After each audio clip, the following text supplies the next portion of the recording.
I asked Saudi Arabia, the king, I said, the crown prince, I said, what would you rather do? Would you rather have us do this or not? They said, we would much prefer a deal as opposed to an attack. I was asked to by Saudi Arabia, by UAE, by Qatar, and by Iran. We were all set to go. It's about at this time right now. And it would have been a massive attack. We're all set to go. But when the allies ask to call it off, you got to sort of say, well, let's see. And the reason they asked is I think there's a deal. What prompted you to call off the strikes last night? I was asked to by Saudi Arabia, by UAE, by Qatar, and by Iran.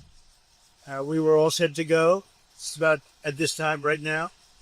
And it would have been a massive attack. We're all set to go. But when the allies ask to call it off, you got to sort of say, well, let's see. And the reason they asked is I think there's a deal. There's a deal on Hormuz, and then there will be a deal on the nuclear, or you might call it the denuclearization of Iran. I call it the denuclearization of Iran. What should we expect? We're holding it. We'll just see. We can do it anytime we want. But we were asked by the three primary groups. We were also asked by Iran, very strongly, actually. They said, we'd like to make a deal. Now, I don't know what they say, because a lot of times they'll say that to me, and then they'll go out and say, we don't know what he's talking about. Obviously, they don't want to be attacked.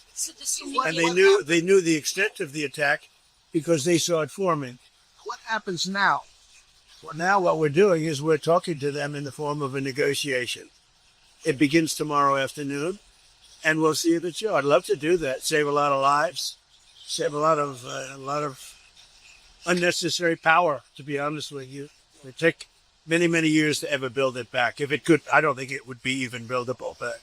So we had an attack that would be the biggest attack since World War II, and it would have been disastrous for them. And they didn't want us to do it. And frankly, Saudi Arabia didn't want it either. They thought that a deal is imminent. Is there a deadline, sir? The deal is imminent, having to do with the Hormuz Strait, and also ultimately the denuclearization of it. So when I hear that, I say, well, do we want to go and be this severe? Now, there's a group of people that would like me to just do it. And there's another group of people that does not want me to do it. Does Iran have a deadline to come to an agreement? No, we'll just see how it is. We're ready to go anytime we want. Would I rather make a deal? I'm not looking to kill people.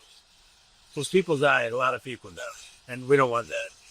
So they asked us, Iran specifically, but the other three said I asked Saudi Arabia, the king, I said, the crown prince, I said, what would you rather do? Would you rather have us do this or not? They said, we would much prefer a deal as opposed to an attack. Because you don't know where these attacks lead. I mean, will they be flooded with people pouring into their country and disaster?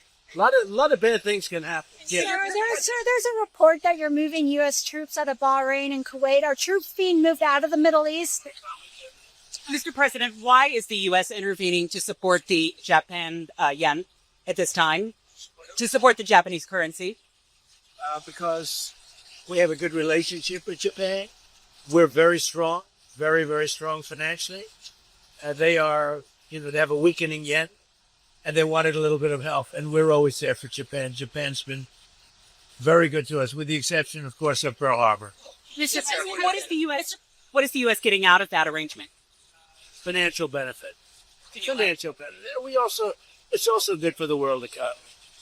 But we make, when we did with Argentina, I got criticized, we made $25 billion on that deal. On Venezuela, we make hundreds of billions of dollars.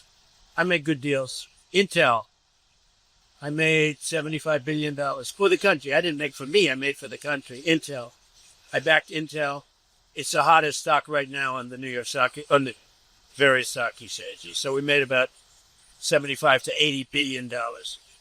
Japan wanted to, it was really more than anything else, it was a signal of friendship. You said that First, the the yen was anti weakening, and the dollar is doing great. you said the anti The fact is, our country is doing great. Everybody wants help from our countries. Yeah. you said the anti-weapon. I'm with ABC News. You said the anti BBC? ABC. Oh, ABC, that's worse. You said the BBC anti-weaponization. better than ABC. But, The anti-weaponization fund is back on the table. What are your oh, plans? they don't improve. Look, we have a man named Todd Glaze. He's outstanding in every way. Most of you know who he is. You're not going to find a better person. And it's because I backed one of his opponent, and his opponent won in a landslide. That's the only reason it's happening. But I will say there are a lot of people that like. People were hurt so bad. 22 suicides.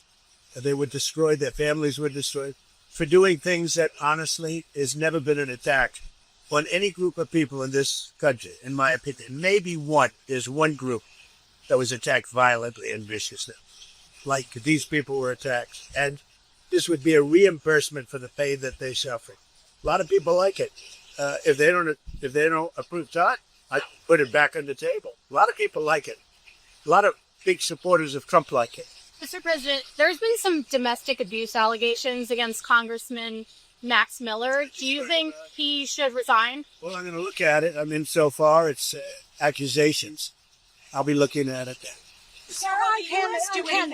Will the U.S. do anything to address OpenAI and Anthropic's models hacking other systems? We're very much involved in that. We have a big stake in that. So does the world. So we're looking at it. On Canada, have you decided on a punishment yet for the wildfires? What if you share?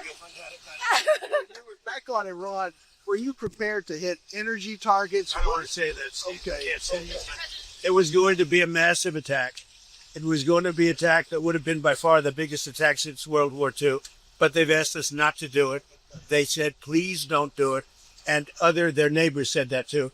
And so we're just going to see whether or not we can make a deal for the denuclearization. Tomorrow, some negotiations, did you say? On Jake, what's your directive for him? He's supposed to do a great job. He's outstanding, as you know. He's an outstanding man. You look at his education. He was immediately, very early at a young age, went to the head of Sullivan and Cromwell, one of the most prestigious, maybe the most prestigious law firm in the world. He headed up, let's see. I mean, look at the companies. Look at what he did. Oh, by the way, and he was for 4 years, he was a great SEC chairman. Do you want him to continue the initiatives that you had Bill Pulte doing? I want him to do what he wants to do. He's an outstanding person. Everybody wanted him. And he's truly outstanding. Nancy Guthrie, the investigation into her disappearance now 6 months long, stalled out. Is it time for the FBI to get involved? Well, they are involved to an extent. But as you know, the local community really runs those things. I mean, some people haven't liked the way the local communities run it. They haven't liked the way the sheriffs run it. But we would like to give them the benefit. But we're there anytime they need us. It's a terrible thing. Thank you very much. You, sir.